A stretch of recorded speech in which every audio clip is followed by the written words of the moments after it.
में आ गया है, राम राम बोलिए, राम राम बोलिए। उसको बोले राम राम बोलो, पर वो बोलता है एक बूंद तेल नहीं दूंगा। तो अंत समय में वही निकलता है जो जीवन भर हम करते हैं।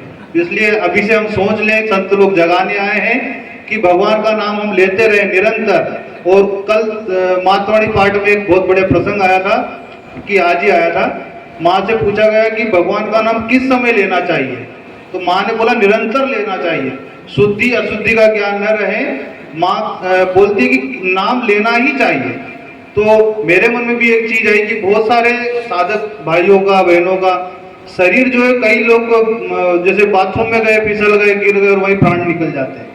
तो अगर हम ऐसी शुचि का ध्यान रखें कि हम हमारे बाथरूम में हैं, हम कैसे भगवान का नाम लें, तो अगर उसी समय प्राण निकल गए तो क्या होगा। तो मैं तो चाहता हूं मन में हमेशा भगवान का नाम, गुरु मंत्र का नाम अंदर ही अंदर चलता रहे, तो उसी का बेड़ा पार होता है। संत लोग, सब लोग यही समझाते हैं, यही समझना है अपने। सदगुरुदेव भगवान की जय। अब हमारे बीच में काशी से पधारे हुए परम पूज्य स्वामी जयेश्वर चेतन जी महाराज, उनसे निवेदन करेंगे कृपया अपना उद्बोधन प्रदान करें महाराज जी 20 मिनट के लिए।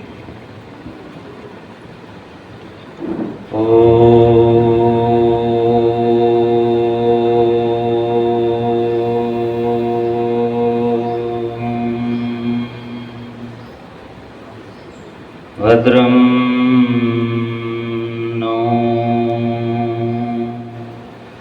अपिवातय मनः। ॐ शान्तिः शान्तिः शान्तिः। श्रुतिस्मृतिपुराणानाम् आलयं करुणालयं नमामि भगवत्पादं शङ्करं लोकशङ्करं शङ्करं लोकशङ्करम्। ॐ शान्तिः शान्तिः शान्तिः। बोलो काशी विश्वनाथ भगवान की, आनंद मूर्ति आनंदमयी माँ की। सर्वप्रथम इस आश्रम में उपस्थित जितना देवी देवता है, सबके चरणों कमल में बार बार प्रणाम करता हूँ। इस आश्रम में, मंदिर में उपस्थित आनंदमयी माँ, सबके माता जगत जननी, उनको मैं प्रणाम करता हूँ। इस सत्संग का जो अध्यक्ष है, यहाँ पे फोटो में विराजमान हैं, उनको मैं प्रणाम करता हूँ। और इस आश्रम के जो अध्यक्ष महाराज है, बाबा जी महाराज, उनको मैं प्रणाम करता हूँ। मंच में आसीन परम आदर्श आचार्य महामंडलेश्वर वीरागानंद जी महाराज, जोगेश्वरानंद जी महाराज, दिव्यानंद जी महाराज, परमानंद जी महाराज और वृंदावन से आए हुए संत और बाकी जितने संत हैं, कृष्णानंद जी महाराज, सबको मैं बार बार प्रणाम करता हूँ। और उपस्थित जितने ब्रह्ममयी माता और भक्त है, सबको हरि। वेदांत का सत्संग चल रहा है, डेली कुछ ना कुछ आप लोग नया कुछ सीखने को मिल रहा है, आप लोगों को विचार करने को कुछ मिल रहा है, आप लोग विचार कर रहे हैं, हमको ऐसा ही लगता है। देखिए, ब्रह्म विचार चल रहा है। ब्रह्म नित्य है कि अनित्य है, इसको ठीक से विचार करना चाहिए। हो सकता है जब ब्रह्म कुछ देर के लिए रहा, फिर नष्ट हो गया, चला गया, उसका अस्तित्व तो नष्ट हो गया, ये भी हो सकता है ना। इसको विचार करना चाहिए। आप अगर ब्रह्म हैं तो आप हमेशा कॉन्टिन्यूअस रहना चाहिए, रहते कि नहीं। यहाँ पे जितने व्यक्ति है, लगभग सबका वजन तो 50 किलो के ऊपर ही होगा, है कि नहीं।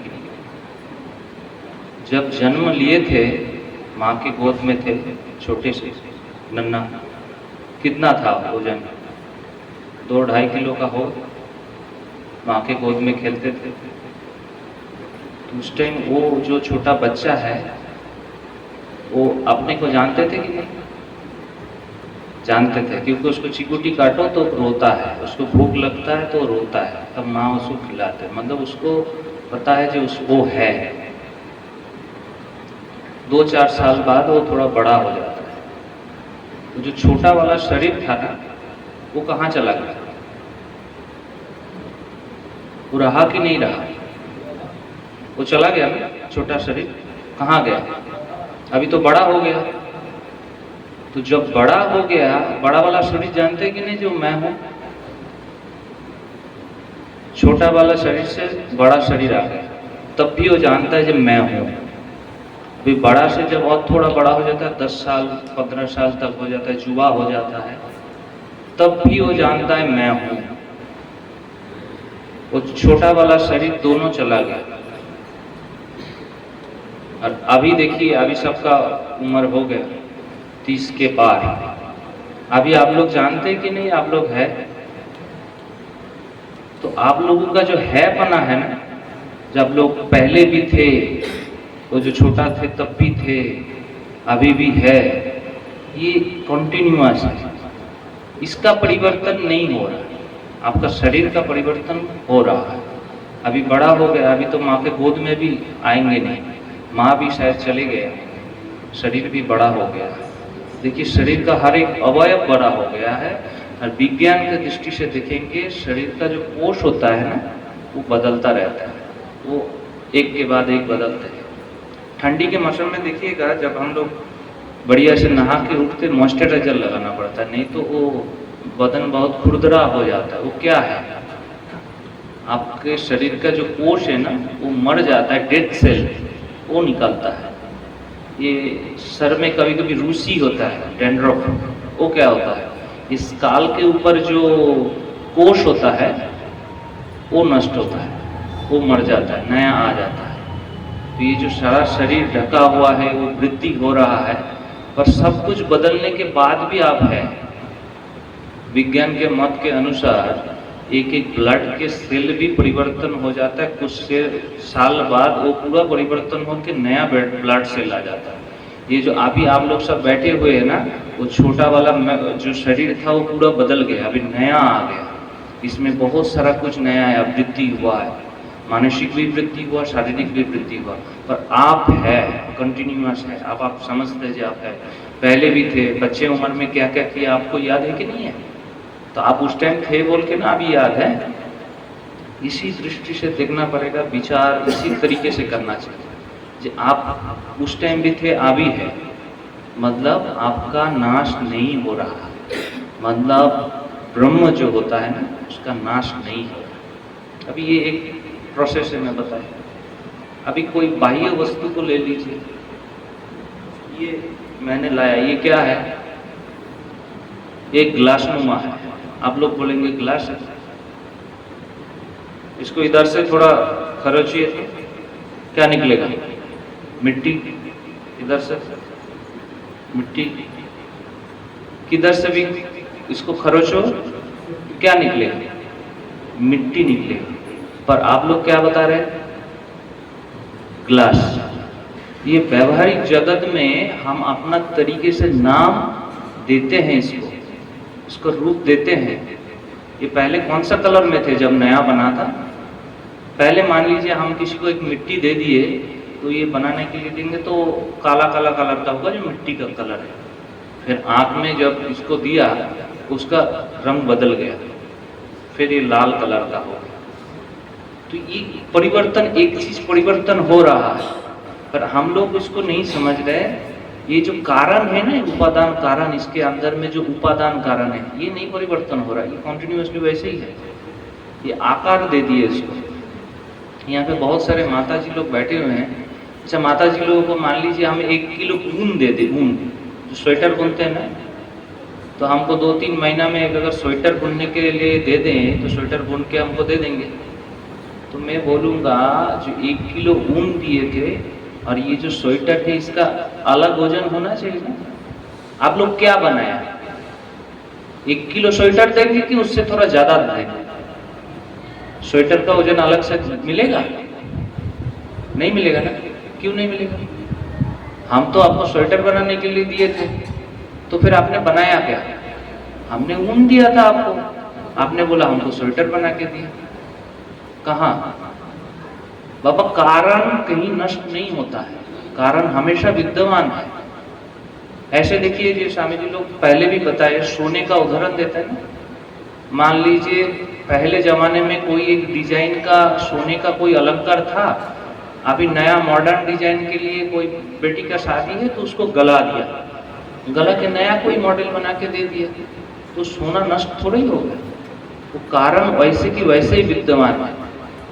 मान लीजिए आपके पास कोई एक गणेश जी का मूर्ति है सोने का, और उसी जितना नाप का सोने का गणेश जी का मूर्ति है ना, उसी वजन का एक और भी सोने का कुछ सामान होगा, स्वर्णकार के पास ले जाइए, बोलिए भाई ये दोनों सामान है, हमको दोनों का अलग अलग भाव दे दीजिए, कितना हम बेचना है। तो क्या अलग भाव देंगे? क्यों नहीं देंगे? ये तो गणेश जी है भाई, ये पूजनीय है, इसका अलग आकार है, इसका स्पेशलिटी है अलग। नहीं मिलेगा, क्योंकि वो जो स्वर्णकार है ना, वो दोनों को एक ही तरीके से देखते हो, आकार में नहीं जाता, वो सोने में जाता है। और हम लोग क्या करते हैं? हम लोग आकार में फंस जाते हैं। ये नाम रूप, इसका जो आकार है, इसके नाम के अनुसार हम उसको आकार के अनुसार उसका नाम दे दिए, ग्लास। हमारा व्यवहार में भी आता है, नहीं तो व्यवहारिक जीवन में हम पानी पिएंगे तो क्या बोलेंगे? पर है, पानी पीने के लिए बोलना पड़ेगा ग्लास, पर हमारा दिमाग में होना चाहिए जी भाई ये ग्लास रहते हुए भी इसमें मिट्टी तत्व है, ये उपादान कारण मिट्टी है। इसी प्रकार जो आप लोग सब अलग अलग बैठे हुए, आप लोग समझ रहे हैं हम सब अलग अलग है, हम लोग अलग है, ये महात्मा है, आप लोग अलग है, गृहस्थ है, पर इस सब में एक चेतन सत्ता विद्यमान है। ये ध्यान में रखना है हमेशा। कोई भी वस्तु व्यवहार कर रहे हैं ना, कोई संसार में जितना भी वस्तु है, कोई स्थूल वस्तु, सूक्ष्म वस्तु जो भी है, उसको थोड़ा खरोच के देखो, उसमें सत चित आनंद मिलेगा, मिलेगा ही मिलेगा, ये छोड़ के अतिरिक्त तो कुछ नहीं। हाँ, नाम और रूप ये एक अलग कारण से आता है, ये माया के कारण से आता है। 2-3 दिन से स्वामी जी लोग सब बता रहे हैं। एक आवरण ओढ़ के बैठे हुए हैं, जो वस्तु जैसा है उसको वैसा नहीं देखते, दूसरा देखते। एक आवरण डाला हुआ है और उसके ऊपर विक्षेप, मतलब अलग रूप से आपको दिख रहा है। तो ऐसा जरूरी नहीं है कि उसके अंदर दूसरा नहीं है, उसके अंदर है। आप लोग जो व्यवहार कर रहे हैं उसको बढ़िया से बारीकी से देखिए, सब चीजों में आपको सत चित और आनंद रूपता मिलेगा। और इस श्रृंखला से आप हमेशा विचार करते जाएंगे तो देखेंगे एक दूसरे के साथ बैर भाव नहीं होगा, सबके साथ एक हार्मनी होगा, सबके साथ एक प्रेम होगा, एक प्रकृति के साथ आपके साथ एक कंटिन्यूअसली सुंदर भाव आएगा, किसी के साथ बैर नहीं, बहुत आनंद के साथ आप लोगों का जीवन बीतेगा। और जप करने के लिए भी आनंद आएगा। देखेंगे जप ऐसा एक चीज है ना, बाबा जप के बारे में बता रहा था, सभी कर्मों में कुछ न कुछ हिंसा होता है। आचार्य शंकर बताते ये जप कर्म जो है इसमें कोई भी हिंसा नहीं है। और जप अगर ठीक से आप करेंगे ना, जप करते करते करते करते आपका शरीर एक टाइम जपमय हो जाता है। आप चाहे या ना चाहे, आपके श्वास प्रश्वास के साथ में ही वो जप चलता रहता है कंटिन्यूअसली। आप अगर सो भी जाएंगे तो आपको प्रयास करने की जरूरत नहीं पड़ता, एक टाइम में ऐसा आपका अभ्यास हो जाता है, हमेशा सांस के साथ जब सो जाएंगे तब भी वो जप चलता रहता है। हमारे गुरु जी के पास एक संत जैसा ही है, पढ़ने आते थे, संपूर्णानंद से PhD भी किए हैं, जादवेंद्र सिंह जी बोल के सरदार है, उनका राजस्थान में भेनी साहिब में एक आश्रम जैसा है, वहाँ का गुरु जी है, भेनी साहिब में जो गुरु जी है, वो जप में बहुत निष्ठा था। तो उन्होंने जब शरीर छोड़ दिया, डॉक्टर बोलते हैं जी उनके अंदर कुछ एक साउंड जैसा पता चल रहा है, उनका शरीर बहुत देर तक रखा रहा, हो सकता है जिंदा हो, शरीर शांत हो गया पर पता नहीं चल रहा, उनके शरीर में कोई एक साउंड जैसा आ रहा है, डॉक्टर को ठीक से पता नहीं चल रहा, इसलिए बहुत देर तक उसको शरीर को नष्ट नहीं होने दिया, रहने दिया कि कुछ है, कुछ चल रहा है उनका शरीर में, पता नहीं चल रहा। इसी तरह आज बाबा जी जैसे बता रहे थे, गुरु मंत्र जो मिलता है, इष्ट मंत्र जो है, उसको बड़ा प्रेम से लगान से जप करो, जप करते करते करते करते आपका जपमय शरीर हो जाएगा। और देखना बड़ा प्रेम आएगा, फिर आप आगे का स्टेप ले सकते हैं। हम लोगों का जो सनातन परंपरा है ना, उसमें ये ब्यूटी है, किसी के लिए कोई जबरदस्ती नहीं, जो आपको यही करना पड़ेगा। जैसे दूसरा धर्म में संप्रदाय में ऐसा है कि आपको इतना लिखा गया मतलब यही करना पड़ेगा, इसके अतिरिक्त तो कहीं कुछ दिमाग नहीं लगा सकता। पर यहाँ पे ऐसा नहीं है, आप अगर कर्म के अधिकारी हैं, अधिकारी भेद से आपको सब व्यवस्था है। आप अगर कर्म के अधिकारी हैं तो गुरु बताते हैं ठीक है तुम कर्म सेवा भाव में लग जाओ, कर्म करो, निष्काम कर्म करो, वहां से आपका प्रोग्रेस हो। आप अगर चित्त द्रवित होता है, मन अगर कोमल है, आप भक्ति करो, भगवान का भजन करो, जप करो, उससे आपको बहुत कल्याण होगा, वो उससे आगे आप जाएंगे। आप अगर बड़ा जोगी जैसा आपका शरीर है, मन अगर जोग में बहुत एकाग्र होता है, तो आप प्राणायाम आदि जोग करो, अष्टांग जोग करो, उससे आप आगे बढ़ सकते हैं। और अगर आपका बहुत विचार तीक्ष्ण है, दिमाग बहुत तेज है, आप विचार कर सकते हो, वेदांत विचार कर सकते हो, तो उसमें लगो, नित्य वस्तु को विवेक करो और उससे आगे बढ़ेंगे।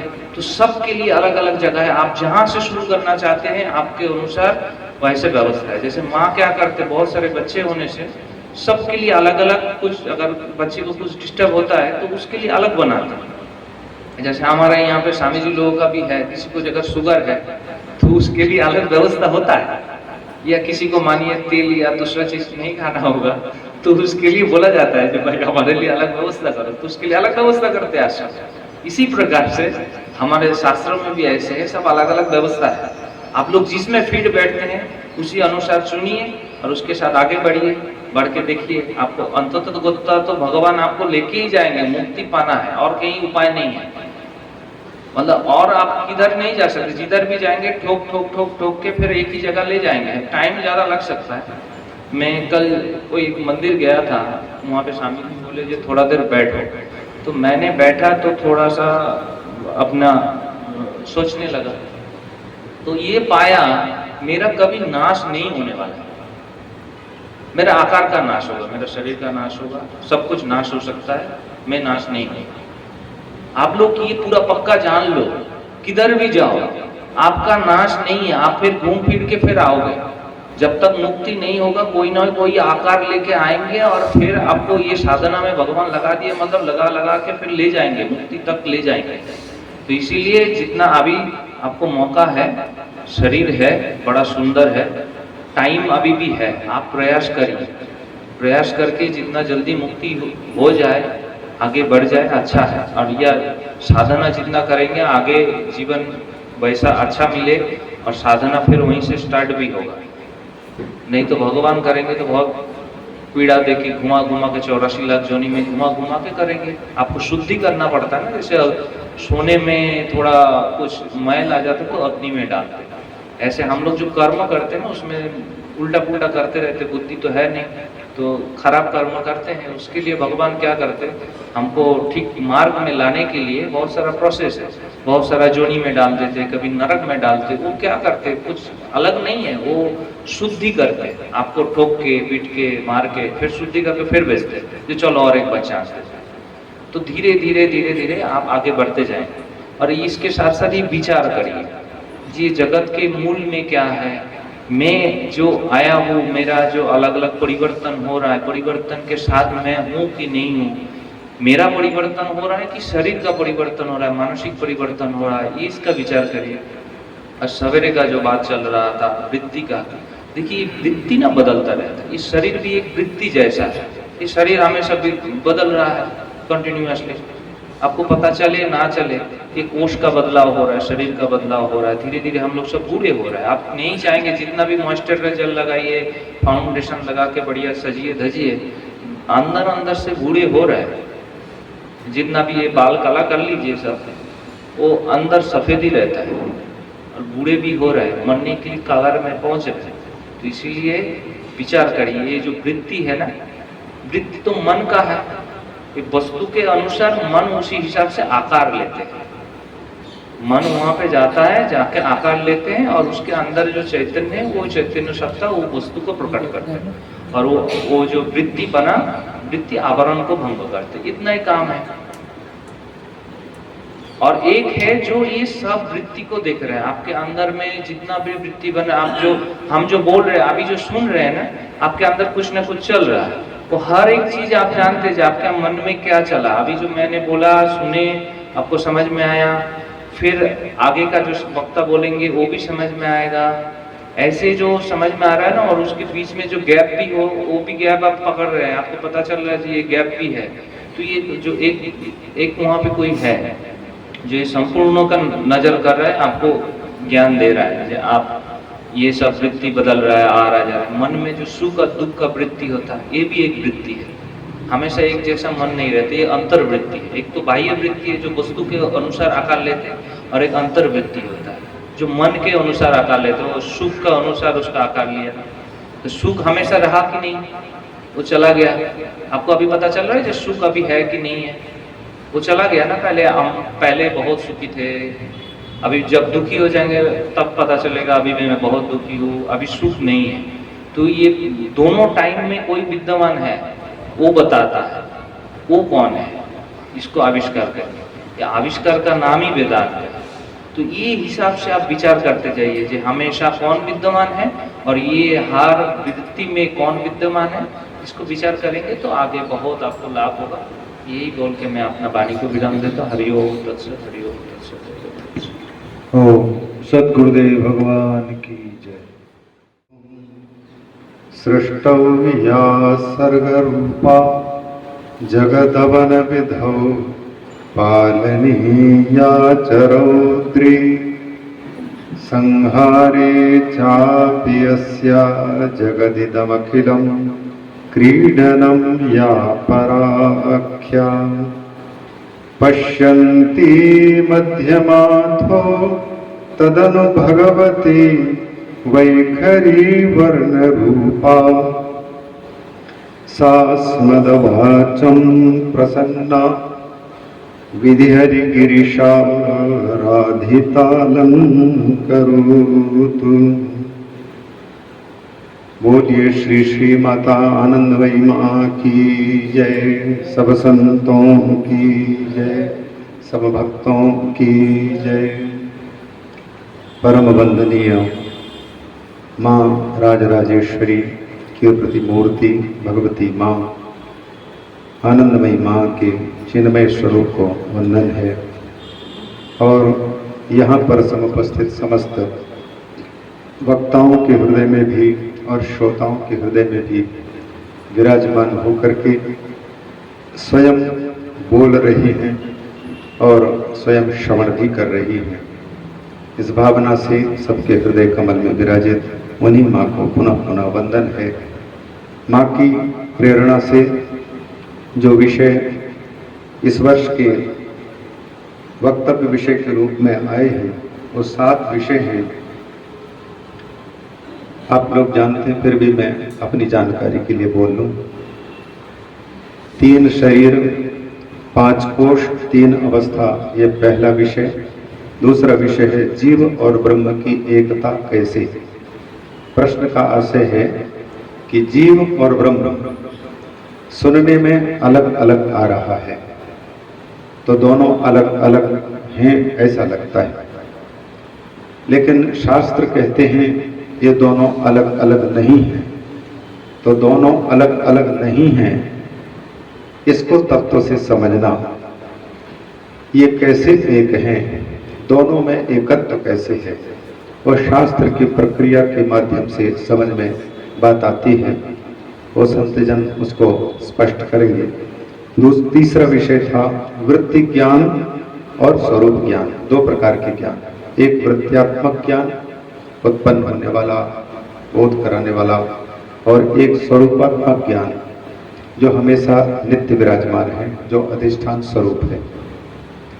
अगर उस स्वरूप ज्ञान के द्वारा अज्ञान का नाश किया जाना संभव होता तो हम कब के ज्ञानी बन चुके होते।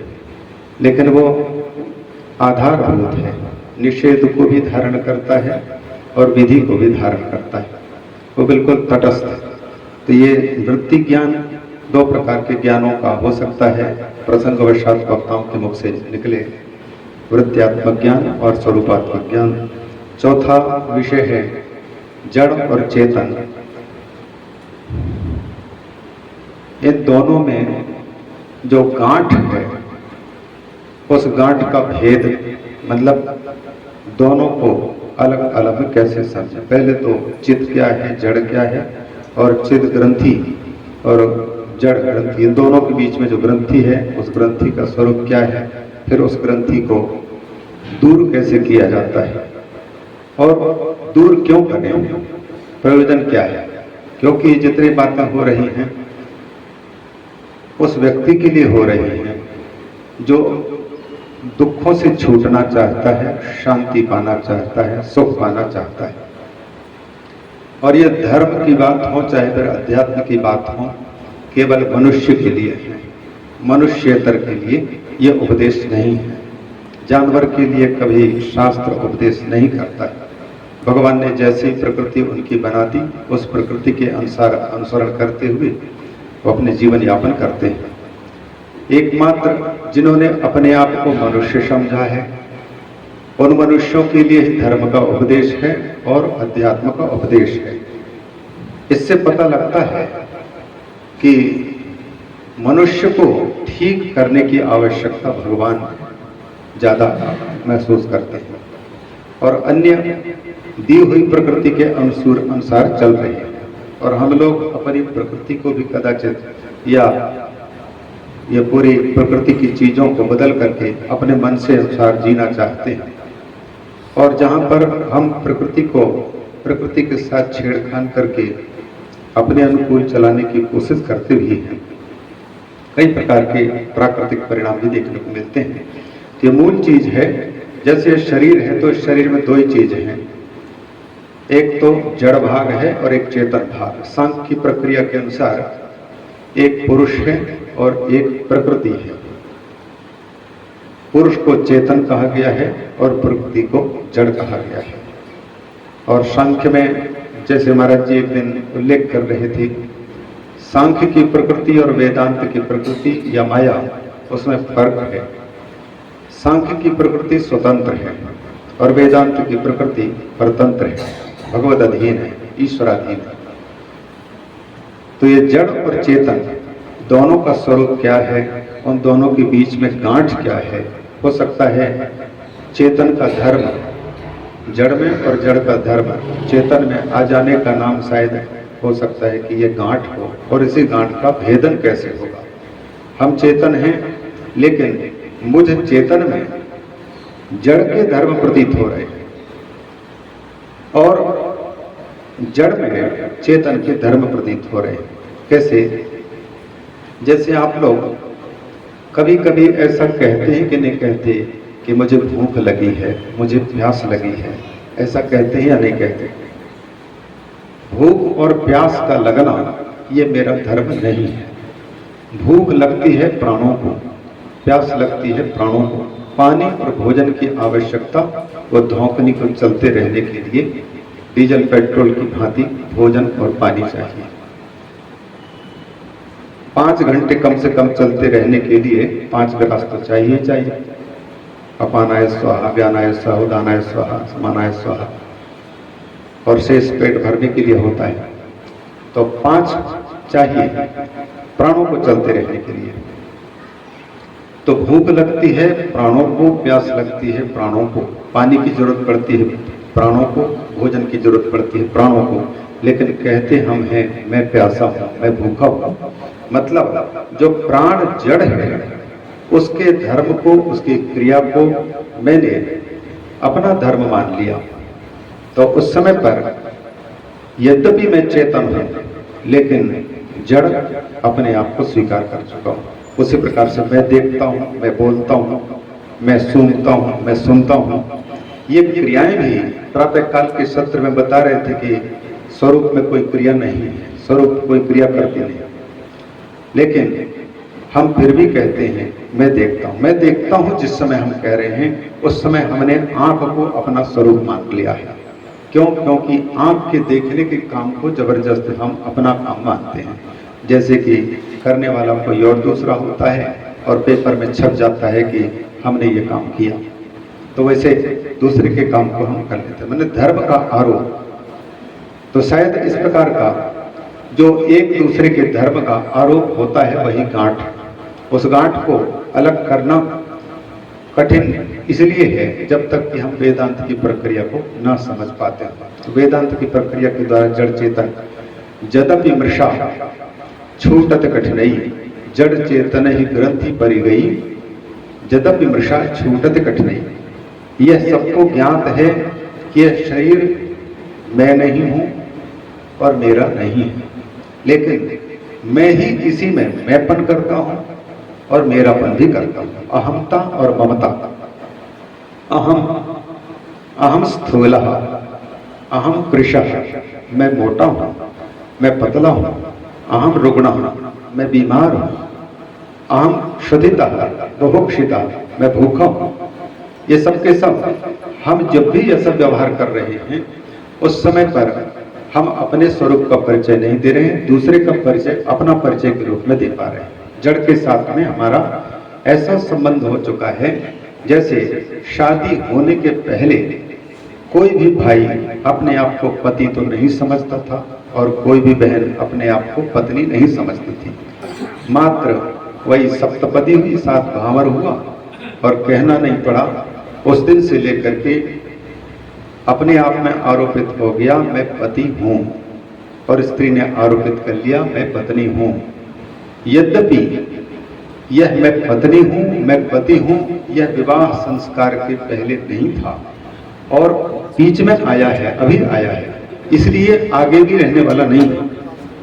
लेकिन यह भावना तब तक जा नहीं सकती है जब तक कि इस देह के साथ हमारा संबंध छूट न जाए। मैं पत्नी हूं, मैं स्त्री हूं, मैं पुरुष हूं, मैं पति हूं, ये बिल्कुल पूरा लगा रहेगा। इसको कहते हैं अध्यारोप।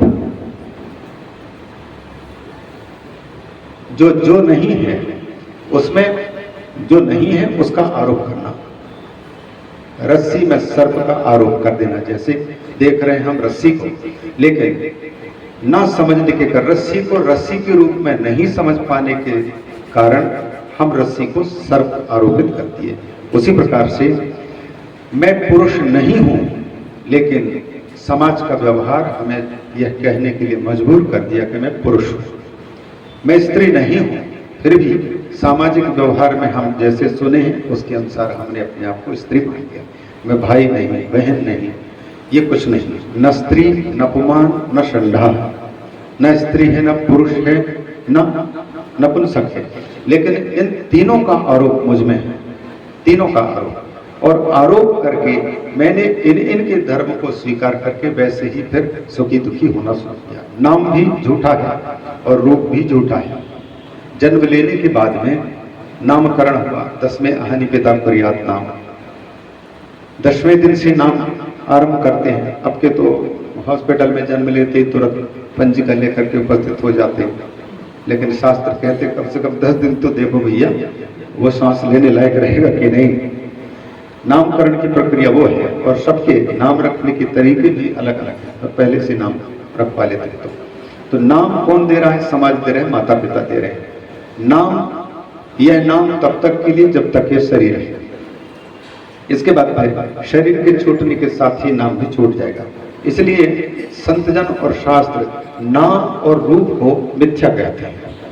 अभी वेदांत की चर्चा के अंतर्गत सच्चित आनंद, ये 3 के साथ साथ में नाम और रूप भी सम्मिलित किए। पूज्य महाराज जी विराजमान है। वेदांत परिभाषा में शायद ये पंक्ति आई है, अस्ति भाति प्रियम नाम रूपम चेति पंचगम। ऐसे महाराज जी, अस्ति भाति प्रियम, ये 3, ये अपना। अस्ति माने सत्य, भाति माने चित्त, और प्रियम आनंद, ये 3 निज रूप है। और जगत के रूप 2 है, नाम रूपम। नाम और रूप दोनों के दोनों कल्पित हैं, और मैं जो सत और चित है ये कल्पित नहीं है, स्वरूप है, ऐसा कहते हैं। तो नाम और रूप ये मुझ में लादे गए हैं, आरोपित हैं, और इन आरोपित चीजों को मैंने सच मान करके अपने आप को फंसाया है। इन्हीं से छुट्टी लेनी है। लेकिन छुट्टी लेने के लिए वह व्यक्ति कोशिश करता है जिसको ये नाम रूपात्मक जगत से परेशानी है।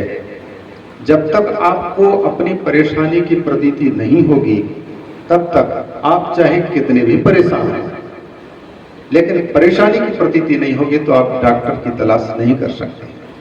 हमको पता है हम बीमार हैं, संसार में फंसे हैं, दुख भोग रहे हैं, लेकिन हमें ही दुख की प्रतीति नहीं हो रही, और दुख की प्रतीति नहीं हो रही तो डॉक्टर की तलाश भी नहीं हो पा रही। इसीलिए भगवान शंकराचार्य जी ने विवेक चूड़ामणि में जो कहा है, मुमुक्षुत्वम देवानुग्रह हेतुकम और दुर्लभम प्रेम वैतत् देवानुग्रह हेतुकम मनुष्यत्वम मुमुक्षुत्वम महापुरुष संश्रया। ये तीन को बहुत ही अत्यंत दुर्लभ बताया। एक तो मनुष्य होना दो प्रकार से देखने में आ रहा है। एक तो मनुष्य शरीर का प्राप्त हो जाना, इसको भी लोग मनुष्य होना समझते हैं, लेकिन मनुष्य शरीर में मनुष्यता आ जाए। महाराज मनु ने जिस प्रकार से जीवन यापन किया और हमको जीने की प्रक्रिया बताई, उसके अनुसार हम जीवन यापन करके मनुष्य बनकर के जी रहे हैं, तब वो मनुष्य कहलाता है। जीव को जीने दो और स्वयं भी जीवन सुरक्षित रखो, वो मनुष्य कहलाता है। तो मनुष्य बनना बहुत कठिन है। अब कदाचित भगवत अनुग्रह से मनुष्य बन भी जाए तो दूसरी दुर्लभ वस्तु के बारे में कहते हैं मुमुक्षुत्व, मुक्त होने की इच्छा।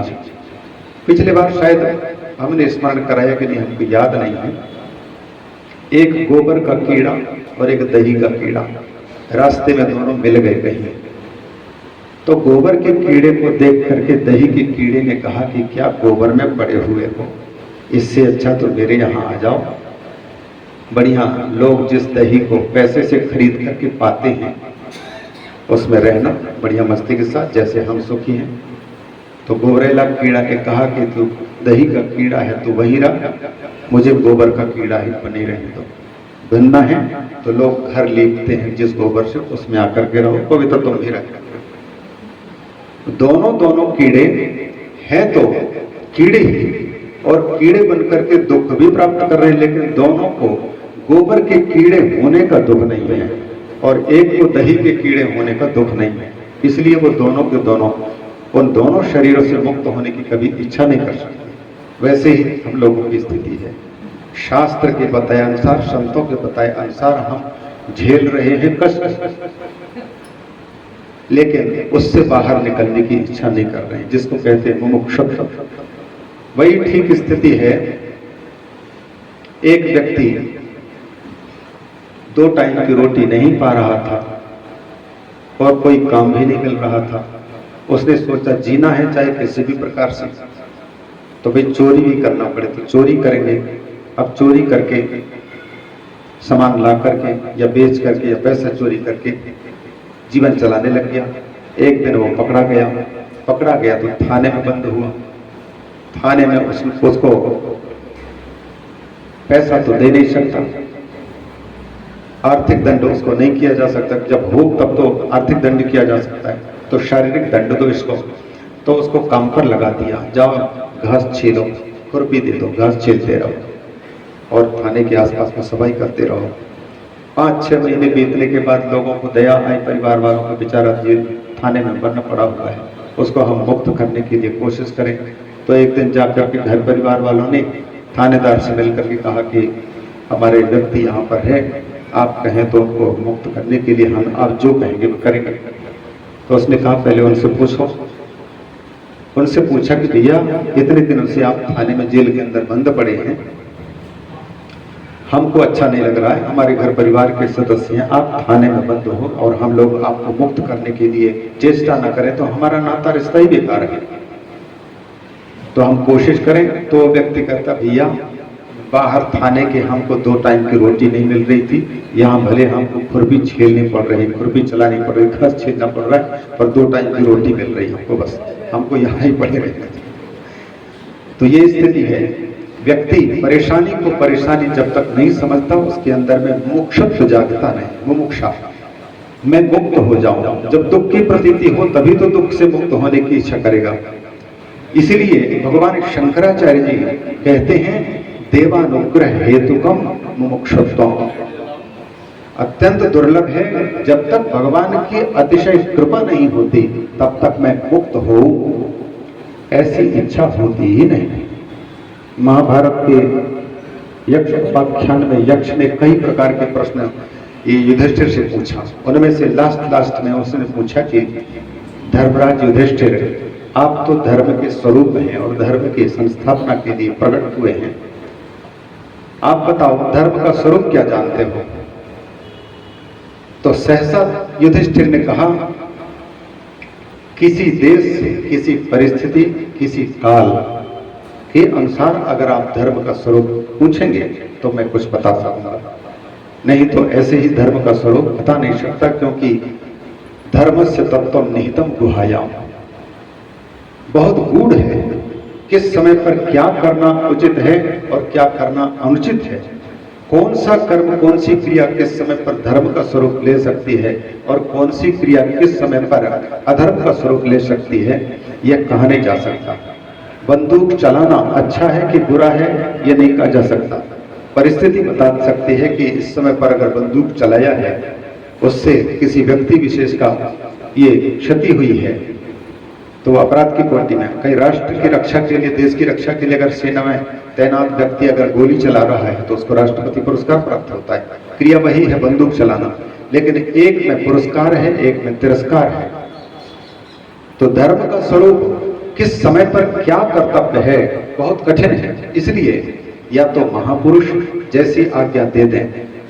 आज प्रातःकाल के भागवती गीता के अंतर्गत हम लोग श्रवण कर रहे थे, माँ के वचनों में हमेशा यही आता था, गुरुदेव जो कहते हैं उसका पालन करो। सेवा सबसे बड़ी क्या है? बोले सेवा वही है जो सेवा आज्ञा समन सुसाहिब सेवा, आज्ञा का पालन ही सबसे बड़ी सेवा है, उनका सेवन है। शास्त्र की आज्ञा, गुरु की आज्ञा, उनकी सेवा है, उनका पालन करना। तो ये कौन से समय पर हो सकता है? हम जिसको अधर्म समझते हैं, गलत समझते हैं, उसी को करने के लिए गुरुदेव कह रहे होंगे। वो दूरदर्शिता केवल गुरुदेव जानते हैं।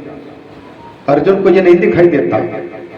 अर्जुन को तो लगता है कि क्या हमको कृष्ण इस नरसंहार में लगा रहे हैं, ये नरसंहार भयंकर क्रूर कर्म करा रहे हैं, तो धर्म के संस्थापक बनकर के उपस्थित हैं। तो अर्जुन की दृष्टि है ये, लेकिन भगवान देख रहे हैं। उसी नरसंहार को ही धर्म का स्वरूप देख करके भगवान उसको लगाते हैं। वो दूरदर्शिता है। तो धर्म क्या है, अधर्म क्या है, वो बड़ा कठिन है। वही कहते हैं महाजनो ये न गता सपंथा। इसलिए रास्ता वह है, या तो महापुरुषों ने जिनको हमने अपना श्रद्धेय समझा है वो जैसा करते गए हैं वैसा करते जाएं। और उसमें भी मान लो कोई ऐसे भी हुए, गजानन महाराज हों चाहे फिर ठाकुर रामकृष्ण हों, हम वैसा नहीं बन सकते हैं जिस प्रकार से उन्होंने किया। हम सोचेंगे कि रामकृष्ण परमहंस ने ये किया, वो खाया, वो पिया, तो हम भी खाएंगे पिएंगे। शंकर भगवान ने नाम ले लेते हैं कि मतलब वो भांग पिया तो हम भी पिएंगे, तो उन्होंने भांग पिया तो जहर भी तो पिया, तो चूहा मार दवाई खा करके दिखा उनके भगत तो वो उनकी स्थिति अलग है। उन्होंने जैसा किया वैसा आप करें, लेकिन बहुत सी क्रियाएं ऐसी होंगी जो नकल करने पर अकल की जरूरत पड़ती, वहां पर हमारे लिए खतरा हो सकता है। अतः महापुरुष जैसा कहते हैं वैसा चलना धर्म हो जाता है। तो वही कहते हैं महाजनो ये न गता सपंथा। फिर आखिरी में और भी प्रश्न किया, इस दुनिया में आपने कोई आश्चर्य देखा होगा? बोले देखा है। यक्ष ने पूछा क्या आश्चर्य देखा? तो वो बड़ी सुंदर बात कहते हैं, आहनि आहनि भूतानि गच्छन्ति हि यमालयम और शेषा स्थावरताम शेषा स्थावरमिच्छन्ति किम आश्चर्यम ततः परम। रोज रोज हम देख रहे हैं रास्ते में 4 लोगों के कंधे में पालकी सजी हुई है, अर्थी सजी हुई है और राम नाम सत्य है की आवाज लगाते हुए ले जा रहे हैं शमशान घाट। ये हम अपने आंखों से देख रहे हैं। देखते हैं तो कभी कभी तो थोड़ा असर पड़ जाता है और कभी कभी तो ऐसा होता ही रहता है, कितने चले जाते हैं। और हम सोचते हैं कि ये इनकी गति हुई, और ये हमारी तो दूर की बात है, अभी तो दूर है। ये हमेशा भूल होती रहती है कि हमारी भी, वो जो महाराज जी कह रहे थे ना कि मृत्यु की बात, हमको लगता है कि जब मृत्यु आएगी, अंतिम श्वास जब चलेंगे, तो क्योंकि अंतिम समय की स्थिति अंत्ययामति सागति यही देखते हैं, लेकिन अंत कौन है इसकी पहचान हमको नहीं। चलते फिरते सामने से मोटरसाइकिल से दो आपस में टक्कर मार करके और देखते देखते वही तड़प करके गिर गए। क्या उनके चित्त में यह सपना नहीं रहा होगा कि मैं पहले तो मकान बनाऊंगा, इतना सुंदर सुखमय जीवन सजाऊंगा, इसके बाद फिर संत महापुरुष जैसे सब कुछ छोड़ करके आखिरी में फिर भगवान का भजन करते हैं, ये कल्पना उसकी रही होगी। लेकिन वो समय कब आएगा?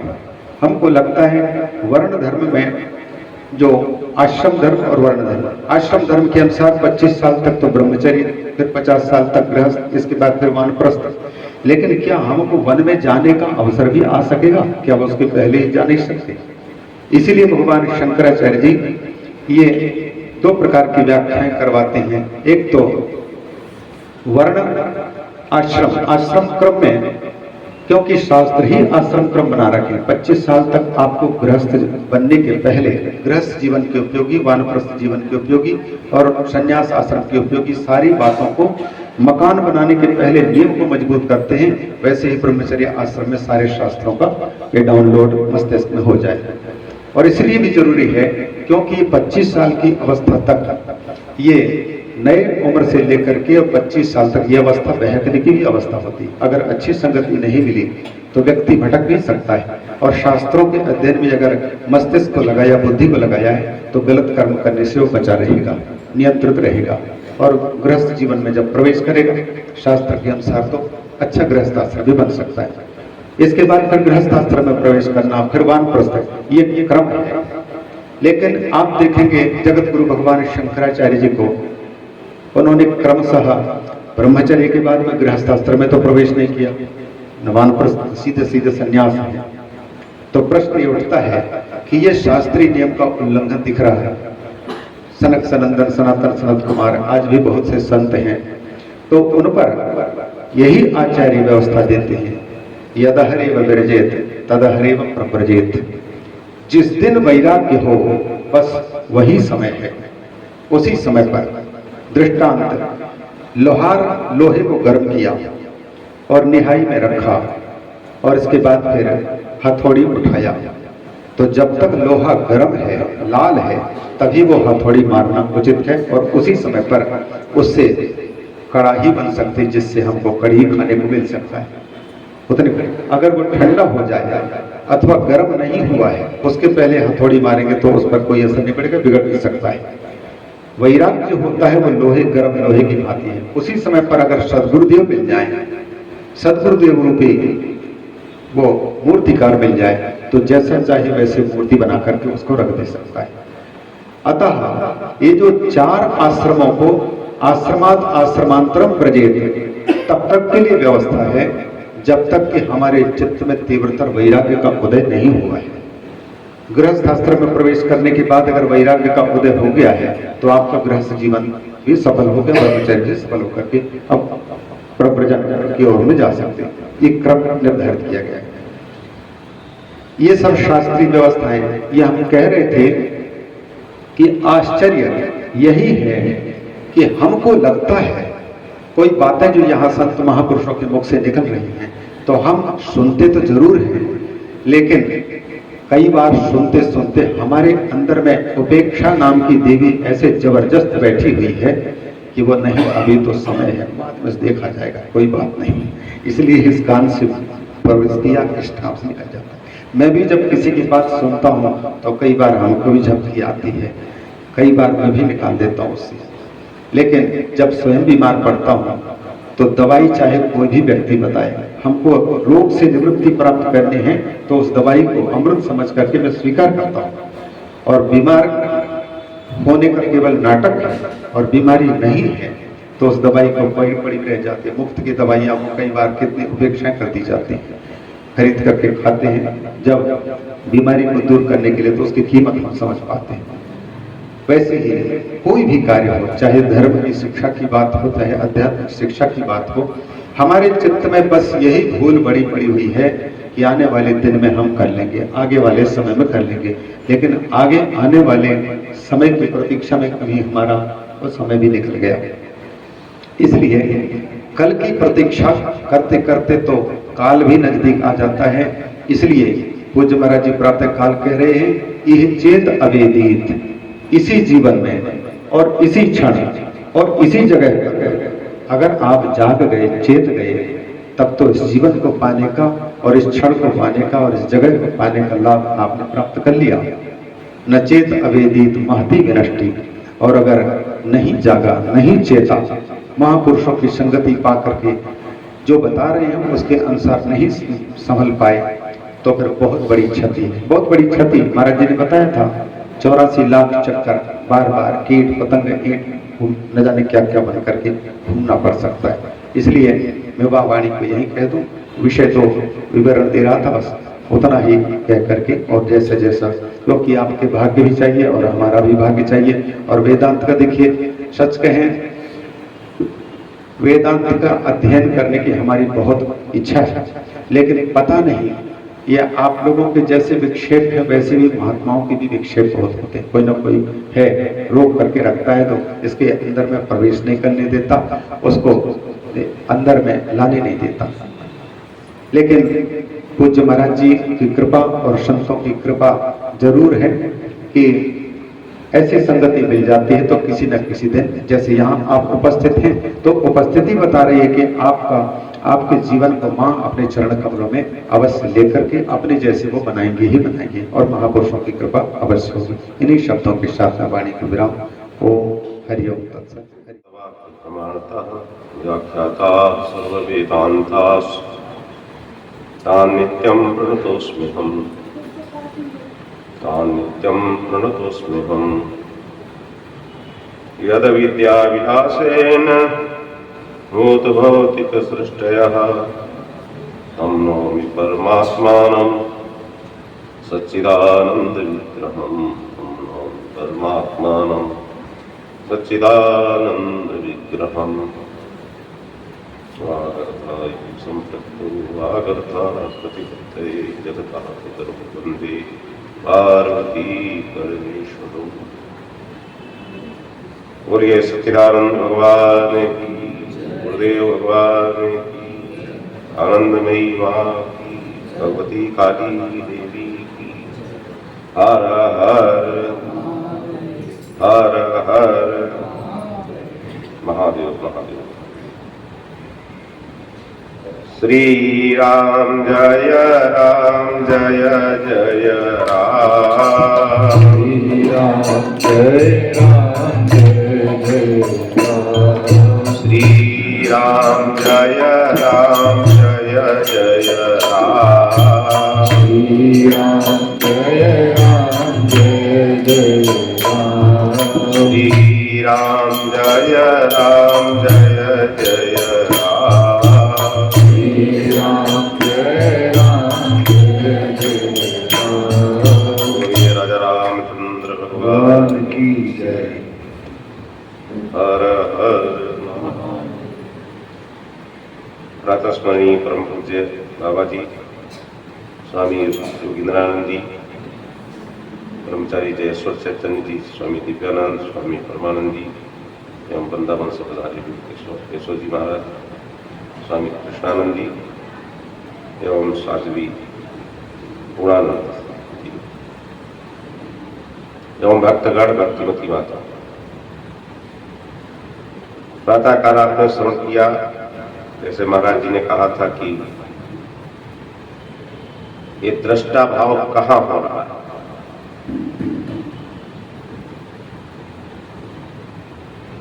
क्योंकि एक ओर से आप श्रवण करते हैं कि परमात्मा तो अचल है, अचलो ही गीता में आता है कि अचलो ही अयम सनातन, वो अचल है, सनातन है। और हमारे उपनिषदों में भी आया है अवनम लक्षणम, और रक्षणे धातु से अवन बनता है। अवन का अर्थ होता रक्षा, और इसी अवरक्षणे धातु से ओम शब्द भी बना हुआ।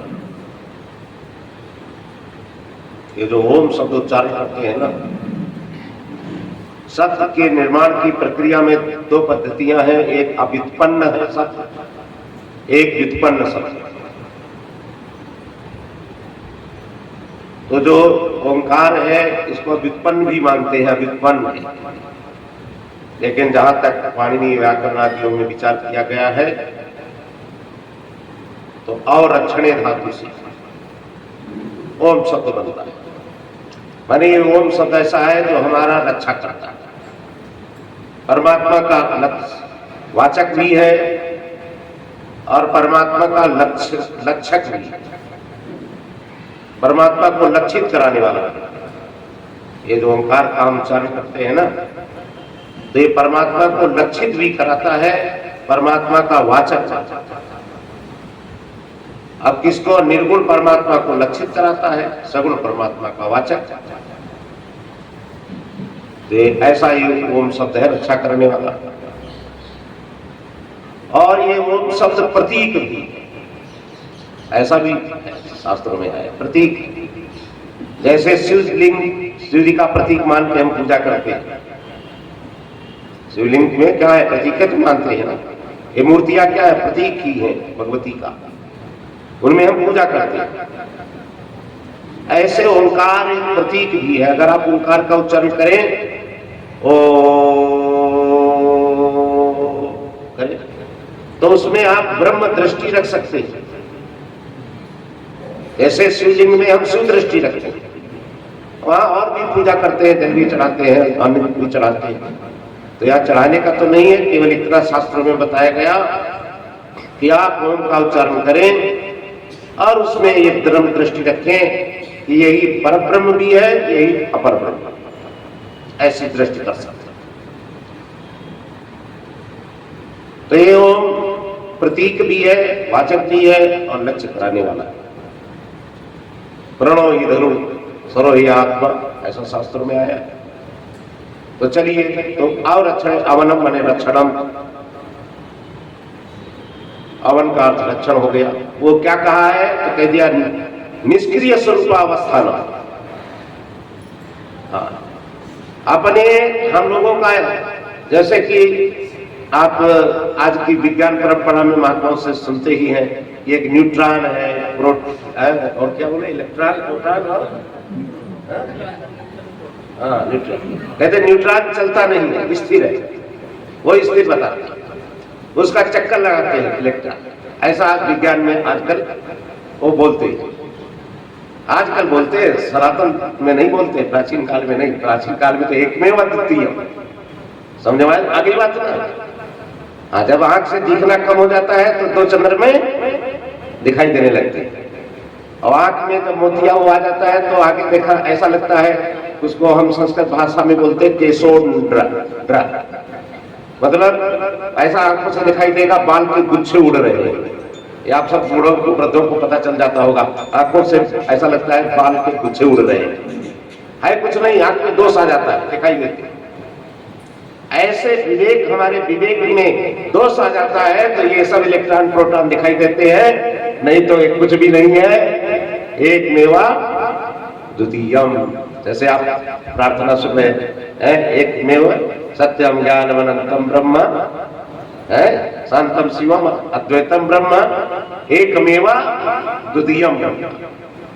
इसलिए एक वही है, ब्रह्म से अनेक। फिर भी चलो, जो प्रतीति हो रही है, जाकी रही भावना जैसी है, अब प्रभु मूर्ति देखी इन तैसी।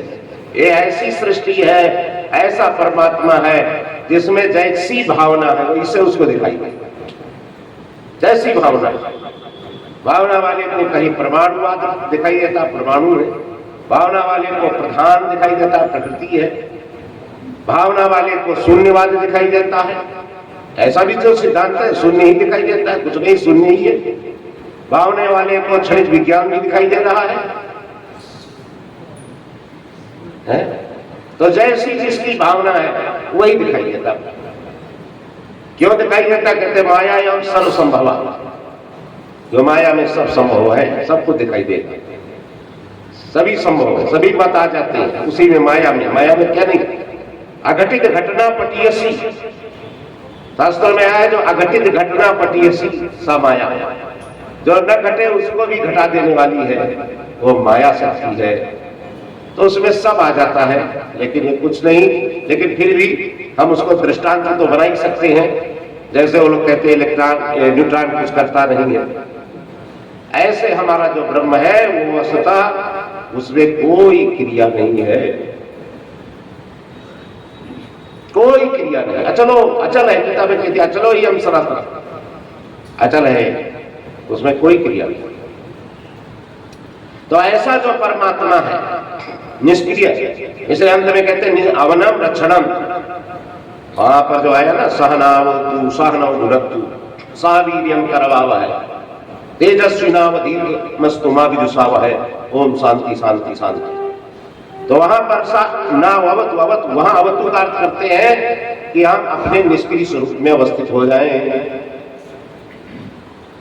तो प्रसंग चल रहा है कि उस ब्रह्म में क्रिया नहीं है। नैष्कर्म, इसी को कहते हैं नैष्कर्म प्राप्ति, कि आप कहां खड़े कहां हैं, आपका मतलब आपका चित्त कहां खड़ा है। आपका मतलब होता है, यहां विचार चल रहा है कि आप कहां खड़े हैं, तो यार आपका मतलब आपका चित्त कहां खड़ा है, शरीर से नहीं लिख जाना। चलो चित्त को पकड़ो पड़े, जो आपका चित्त है ना वो कहां खड़ा है। अगर वह चित्त ब्रह्म को पकड़े है, ब्रह्म में स्थिर है, ब्रह्म को पकड़ा है, सत्याग्रही है, क्योंकि सत्य एक है, परमात्मा अचल है, सनातन है, निर्गुण है, निराकार है। अगर आपका चित्त उस सत्य को पकड़े है, कि आपका चित्त मन बुद्धि इंद्रियों को पकड़े, किसको पकड़े? तो लोगों का चित्त तो मन बुद्धि इंद्रियों को पकड़े रहता है, इसलिए उसी के साथ मन बुद्धि इंद्रियां ये सब चलायमान है और चित्त भी इनके साथ चलता है। मन बुद्धि इंद्रियां क्या है? चलायमान है। बोलते ना ये मन जाने क्या क्या दिखाया, कुछ बन न पाए अपने बनाए, मन खटपटी है, बुद्धियां खटपट करने वाली है, नाना प्रकार के निश्चय करने वाली होती है, नाना प्रकार का निश्चय करती है दुनिया में, सबको पता है व्यवहारिक। तो आपका चित्त पकड़े किसको? अगर आपका चित्त मन को पकड़े है तो समझो कि आप बंदर की गति तो थोड़ी सीमित है, लेकिन मनुष्य की गति की कोई सीमा नहीं, कहां चलता है, कहीं आकाश में, कहीं धरती, बड़ा चंचल उसका मन हो जाता है। किसी तो लोग डिप्रेशन में आ जाते हैं, टेंशन में आ जाते हैं, कितनी व्यथाओं में लोग आ जाते हैं, नाना प्रकार की व्यथाओं में रहने वाले लोग होते हैं, नाना व्यथाएं होती हैं। तो आपका चित्त पकड़े किसको? तो यही उत्तर है आम लोगों का, जो है संसार को ही पकड़े हैं, मन बुद्धि इंद्रियों को ही पकड़े हैं। अगर चित्त उस अवन जिसकी चर्चा चल रही है ब्रह्म को पकड़ ले, अरे मैं, मेरे अंदर वो तत्व है जो व्यापक है, जिसने जगत बनाया है, वही हमारे हृदय में चैतन्य दान कर रहा है, और वही जो है चैतन्य दान कर रहा है, और वही अधिष्ठान रूप से अचल सच्चिदानंद ब्रह्म वही मेरे अंदर है, और अंदर ही नहीं, वही मेरा, बोलो, वही मेरा स्वरूप है, वही आपका स्वरूप है। तो आपका चित्त किसको पकड़े थे? बिल्कुल साफ हिसाब है। अगर इसलिए शांति चाहते हो तो बस इसको न पकड़ो, ये रहेगा जब तक इसका प्रारब्ध है, तब तक इसके प्राण चलते रहेंगे, जाएगा नहीं, घबराने की जरूरत नहीं है, तो रहेगा। लेकिन पकड़ किसकी है? अगर आपका चित्त है उस ब्रह्म को पकड़ लेता है कि मैं वो हूं, अचल हूं, तो बस तभी शांति मिलेगी। नहीं, भटकने से बाहर शांति मिलने वाली है ही नहीं। बाहर जो है शांति, जो भी किसी प्रकार से शांति की चर्चा या शांति का वो करते हैं, वो तो केवल सामयिक शांति है। सामयिक कहते हैं कुछ किंचित काल, क्वचित कादाचित तत्वम अनित्यत्वम, हमारे यहाँ आता है। जो कादाचित है हमेशा नहीं है, कहते हैं कादाचित तत्वम अनित्यत्वम। जो कदाचित है, हमेशा नहीं है, इसका मतलब अनियत है, नियत नहीं, नित्य नहीं है। इसका मतलब सामयिक है, समय से। इसलिए वो सामयिक ही शांति मिलेगी, किसी प्रकार से मिल जाती है। जुआ खेलने वाले को जुआ में मिल जाती है, ताश को ताश में, खेल को खेल में, अनेक प्रकार से मिलती रहती है। लेकिन वो नित्य शांतियां नहीं है, वो सच्ची शांतियां नहीं है। सच्ची शांति लेनी है तो अपने चित्त से, आपके भीतर आपका स्वरूप वो अचल परमात्मा जो हमें शास्त्र बताते हैं, हमारे गुरुजन सदगुरु बताते हैं, और इसी भारत में बताया जाता है, भारत के ही गुरु बताते हैं, बाहर के नहीं, इसी भूमि के है। ऐसे जो गुरुजन हैं वो आपके चित्त को, उस चैतन्य को पकड़ाते हैं। इसलिए चैतन्य को अगर आपने पकड़ लिया कि वो आपका स्वरूप है तो आपको शांति मिलती है, वही आपका स्वरूप, दूसरा आपका स्वरूप नहीं। इसलिए सज्जनों, उसी को पकड़ने का प्रयास करो। और इधर से ये रहने दो, दोहरा कहते हैं ना, दोहरा जीवन, एक होता दोहरा जीवन होता है। तो असली जो जीवन है, असली पकड़ तो भीतर से रखो उसी। और ये जीवन, बाहर का जीवन तो जीते रहो जैसा चल रहा है, जैसी परंपराएं हैं, जहां हो जैसा व्यवहार चल रहा है, बाहरी जीवन जीते रहो। लेकिन आपका भीतरी जो जीवन है वो कैसा होना चाहिए? भीतरी जीवन आपके चित्त से उस परमात्मा जो चैतन्य, उसको पकड़ो कि वो अचल है और सनातन है, नित्य है, और सबसे प्रत्यक्ष। प्रत्यक्ष मतलब अन्नमय शरीर भी बाहर है, जो और मनो प्राणमय शरीर भी बाहर है, और मनो में भी बाहर है, विज्ञान में भी बाहर है, आनंद में भी, विषयों को लेकर के है। संसार की वृत्तियां हैं, संसार विषय वृत्ति। सुसुप्ति में भी अज्ञान वृत्ति है,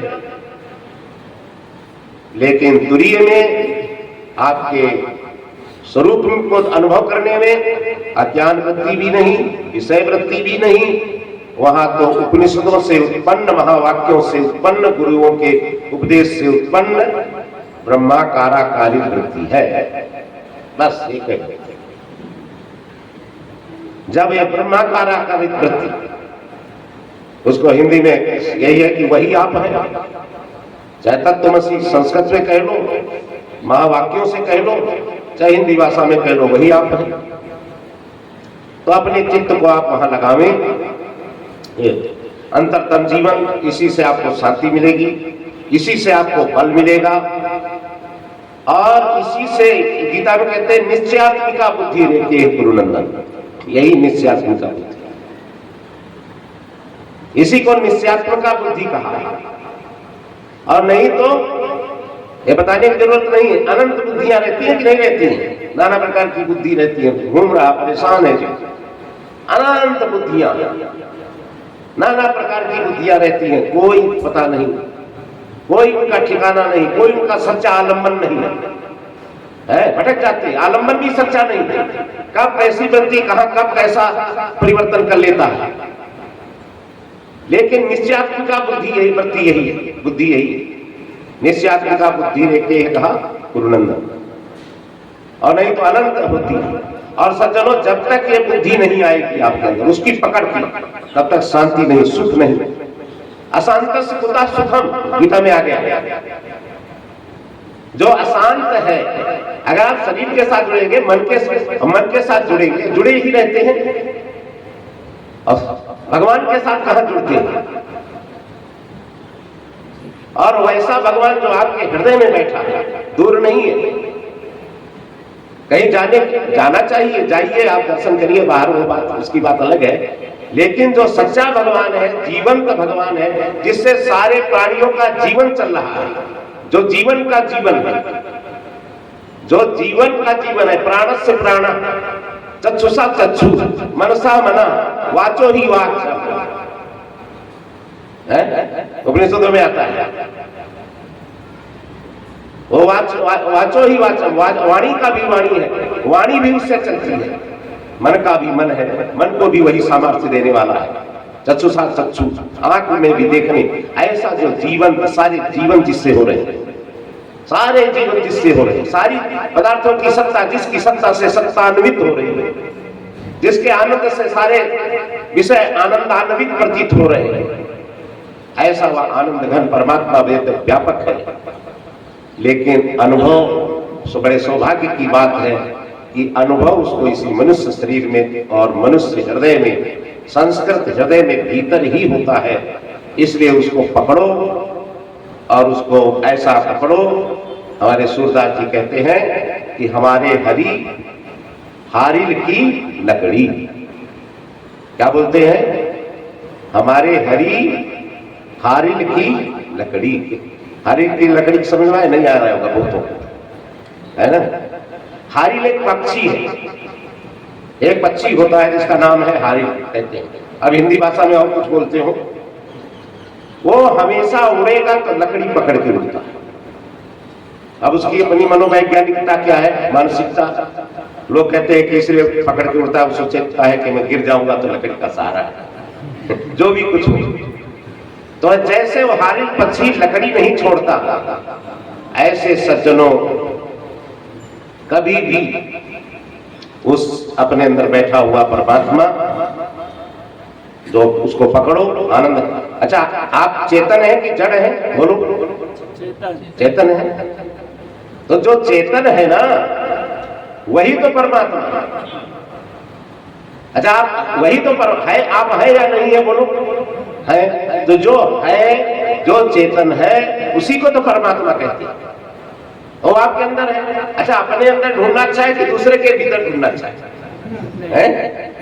भीतर, दूसरे के भीतर ढूंढोगे तो आंख से दिखाई देगा नहीं, दिखाई देगा, कान से सुनाई देगा दूसरे के अंदर चेतना नहीं। अपने अंदर तो प्रकट है ना, चेतना प्रकट है, आनंद भी अपने अंदर प्रकट है। अगर आनंद नहीं होता तो शांति से सांस लेते आप यहां बैठ के?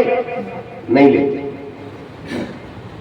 तो आनंद भी हमारा प्रकट है, हमारा चैतन्य भी प्रकट है, हमारा अस्तित्व भी प्रकट है। वही तो परमात्मा है। उसी में अपने चित्त को लगाने के लिए बात कहते हैं, तो उसमें लगाने का प्रयास करो तो आपको शांति प्राप्त होगी निरंतर उसी में। इसलिए ऐसा था, इसी को कहते हैं ज्ञान निष्ठा। इसीलिए हमारे जो आता गीता भाष्य में भगवान शंकराचार्य जी का वाक्य है, क्या है? प्रत्यगात्म प्रत्यय संतान करण अभिनिवेशः। अरे संस्कृत का वाक्य भी हिंदी करेंगे आप। प्रत्यगात्म प्रत्यय संतान करण अभिनिवेशः ज्ञान निष्ठा। ये संस्कृत का वाक्य है, हिंदी आप देख लो इसी। प्रत्यगात्मा माने अपना जो अंतरात्मा, जो चेतन है, जिसको चेतन कहते हो। अगर वो ना आनंद रूप होता तो आप सांस नहीं लेते यहां बैठे। जो आनंद रूप है, जो चेतन है, जो आप हैं, आपका अस्तित्व सब में है। आप सब में मैं हो रहा है, कुत्ते कौवे में भी मैं हो रहा है। मैंने वो बोल नहीं रहा, लेकिन उसका अस्तित्व है। लेकिन अनुभव आप अपने अंदर कर रहे हैं, वो कुत्ते कौवे में नहीं कर रहे हैं बाहर से। तो पहले अपने में कर लेंगे तो सर्वत्र हो जाएगा। तो प्रत्यगात्मा, ऐसा जो आत्मा है, उस वो मैं हूं, वही परमात्मा है, वो मैं हूं। ऐसा जो प्रत्यय माने ज्ञान है, उसका प्रवाह चलता रहना चाहिए निरंतर। जैसे गंगा की धारा चलती रहती है, जैसे हमारी सांसें चलती रहती हैं, ऐसे विचार का प्रवाह चलता रहना चाहिए, रुकना नहीं चाहिए। और उसमें इसी को कहते हैं ज्ञान निष्ठा। इसी को क्या कहते हैं? बोलो। ज्ञान निष्ठा कहते हैं।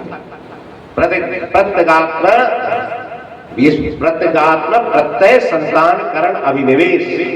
अभिनिवेश माने पागल हो जाओ, पागल जैसे हो जाओ, माने उसी का चिंतन करते, वही नहीं, कभी नहीं धारा।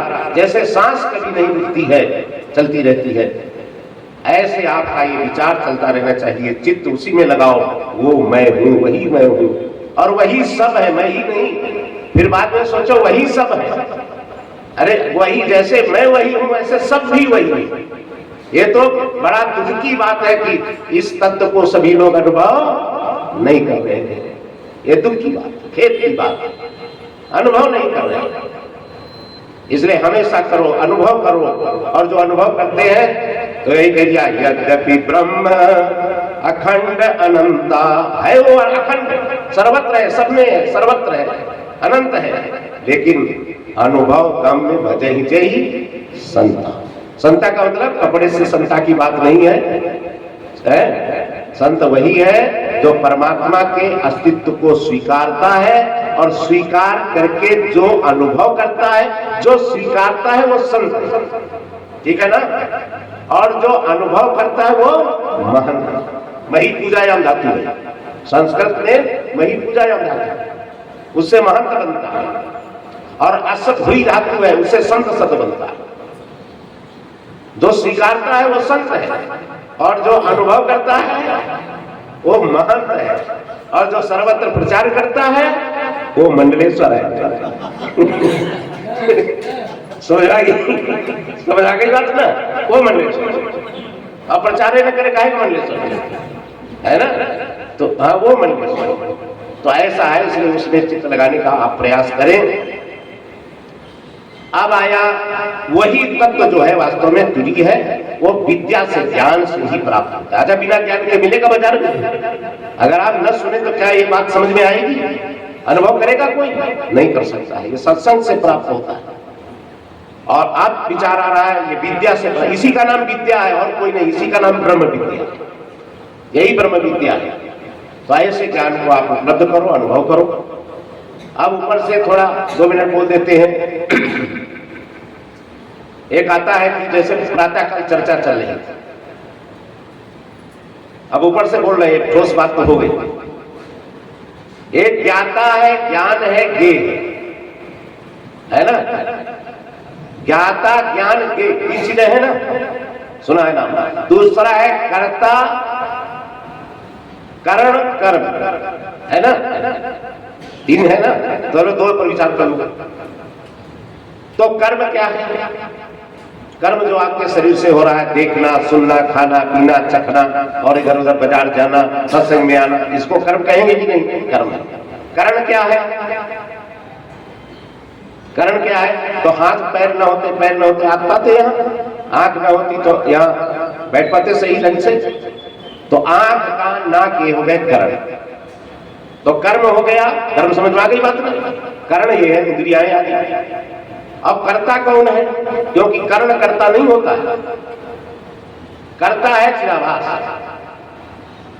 ठीक है ना। इसी प्रकार आइए, ज्ञान क्या है, ज्ञेय क्या है? ये संसार के विषय, ये ज्ञेय।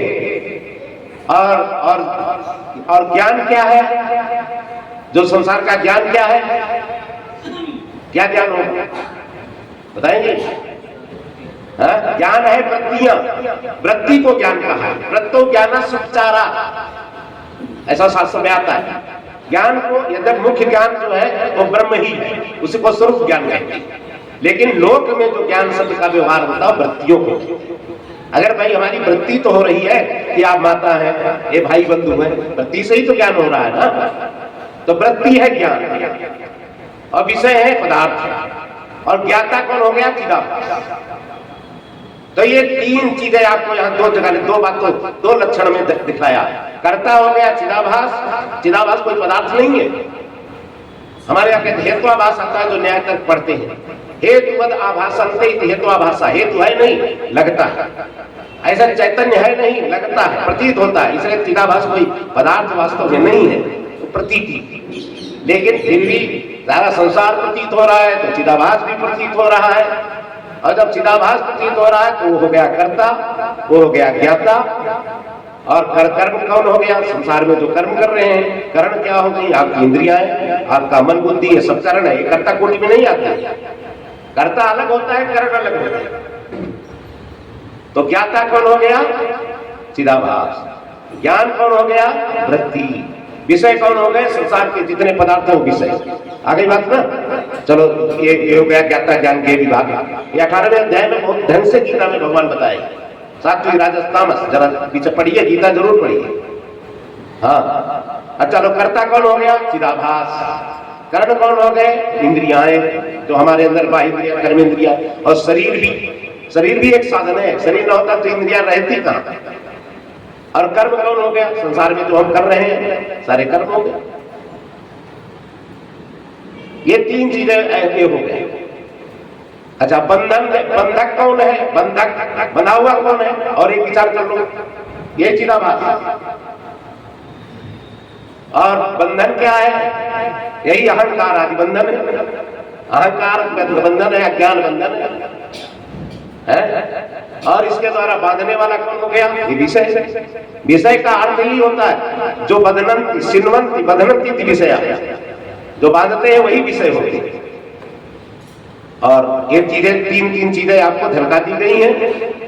ये सब चिदाभास भी वास्तव में पदार्थ नहीं है, और ये कारण भी है, ये भी पदार्थ नहीं है, ये भी प्रतीति है।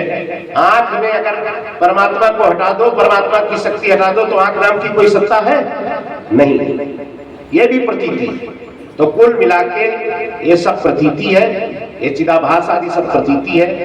लेकिन ट्रक अगर दुर्घटनाग्रस्त हो गया ड्राइवर के किसी प्रमाद से, लेकिन दोष फिर मालिक पकड़ा जाता है, मालिक, ठीक है ना, मालिक। ऐसे ही सारे व्यवस्था का मालिक परमात्मा है। हम लोग अज्ञान से उसमें आरोप कर रहे हैं बंधन का, कर्तापना का, जबकि हमें कर्तापना नहीं है। हम आरोप करते हैं कर्तापना का, हम आरोप करते हैं बंधन का, हम आरोप करते हैं उसमें ज्ञाता का, हम आरोप करते हैं उसमें दृष्टा का। वो दृष्टा नहीं, दृष्टा तो है चिदाभास, वो दृश्य जगत है, और दर्शन वृत्ति। हम आरोप वहां करते हैं। लेकिन जब सदगुरु की कृपा से, उपनिषदों की कृपा से हमें विवेक होता है, हमें विज्ञान होता है, तो हमारा आरोप छूट जाता है। और ये इनमें जो चिदाभास आदि में जो सच्चाई है, ये ध्वस्त हो जाती है, मिथ्या हो जाती है, और जीव का सज्जनों कल्याण हो जाता है, शांति मिल जाती है। तो आप भी अशांति से शांति की ओर जा चलो। अशांति से कहां चलना है? शांति की ओर। और ये शांति कब आएगी? इस ब्रह्म ज्ञान ब्रह्म निष्ठा से ही शांति आएगी। निष्ठा से, निष्ठा का अर्थ क्या बताया अभी? निरंतर अभ्यास।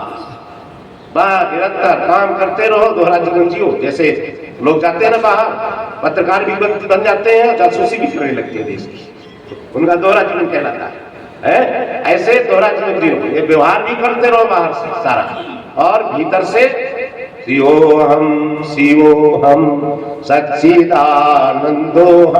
बोलो शिवोहम सच्चिदानंदोहम सच्चिदानंदोहम सच्चिदानंदोहम सच्चिदानंदोहम सच्चिदानंदोहम पूर्णोहम पूर्णोहम प्रेम स्वरूपोहम पूर्णोहम पूर्णोहम प्रेम स्वरूपोहम धन्योहम धन्योहम मुक्त स्वरूपोहम धन्योहम धन्योहम मुक्त स्वरूपोहम शिवोहम शिवोहम सच्चिदानंदोहम शिवोहम शिवोहम सच्चिदानंदोहम।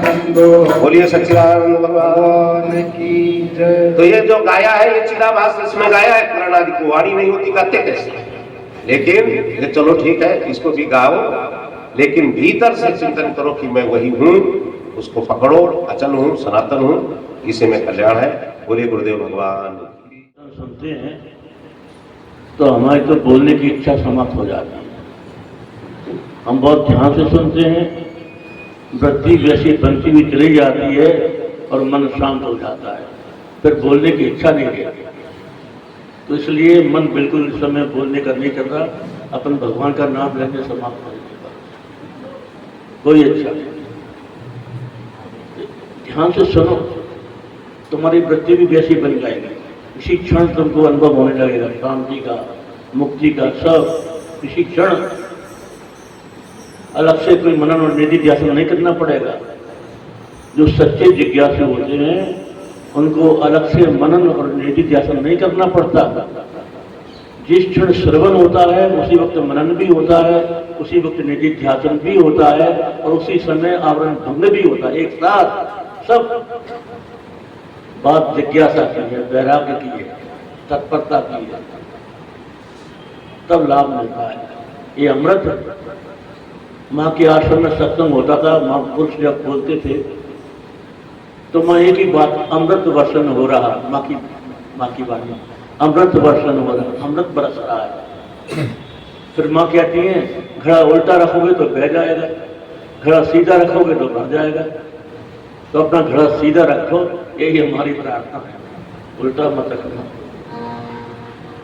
श्री राम जय राम जय जय राम, श्री राम जय राम जय जय राम, श्री राम जय राम जय जय राम, श्री राम जय राम जय जय राम, श्री राम जय राम जय जय राम, श्री राम जय राम जय जय राम, श्री राम जय राम जय जय राम, श्री राम जय राम जय जय राम, श्री राम जय राम जय जय राम, श्री राम जय राम जय जय राम, श्री राम जय राम जय जय राम, श्री राम जय राम जय जय राम, श्री राम जय राम जय जय राम, श्री राम जय राम जय जय राम, श्री राम जय राम जय जय राम, श्री राम जय राम जय जय राम, निर्विकार तया वृत्तया ब्रह्माकार तया पदा वृत्ति विस्मरणम सम्यक समाधि ज्ञान संविका। ये सार महापुरुष ने जो उपदेश दिया ना, उसका सार, वृत्ति को निर्विकार बनाओ, ब्रह्माकार बनाओ और उसको शांत कर दो, बस काम समाप्त। श्री राम जय राम जय जय राम, श्री राम राम ब्रह्म है, राम की वृत्ति बनाओ तो ब्रह्माकार वृत्ति ही है।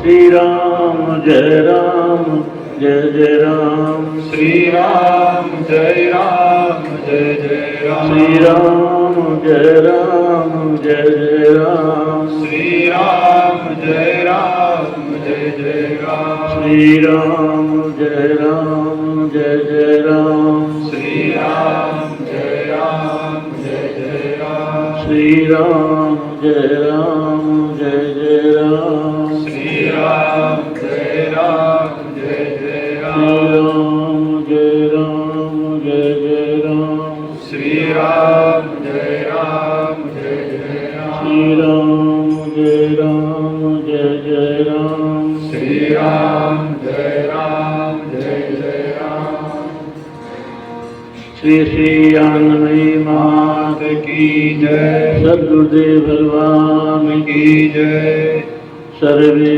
भवन्तु सुखिनः, सर्वे सन्तु निरामया, सर्वे भद्राणि पश्यन्तु, मा कश्चित् दुःखभाग् भवेत्, सभी सुखी होवे सदा, होवे सभी रोग, सबका ही कल्याण हो, किसी को नहीं दुख भोग। ओम पूर्णमदः पूर्णमिदं पूर्णात् पूर्णमुदच्यते, पूर्णस्य पूर्णमादाय पूर्णमेवावशिष्यते। ओम शांति शांति शांति, हरि ओम तत्सत्। जय श्री श्री आनंदमयी मात की जय, सद्गुरुदेव भगवान की जय, बालकृष्ण दास की जय, काली मैया की जय, ओंकारेश्वर महादेव की जय, वैष्णो देवी मैया की जय, हनुमान जी महाराज की जय, भैरव जी महाराज की जय। धर्म की जय हो, अधर्म का नाश हो, प्राणियों में सद्भावना, विश्व का कल्याण हो, गौ माता की सुरक्षा हो, गंगा मैया की जय हो, श्रद्धा मैया की जय हो, सत्य सनातन धर्म की जय हो, सत्य सनातन धर्म की जय हो। ओम नमः पार्वती पतये हर हर महादेव।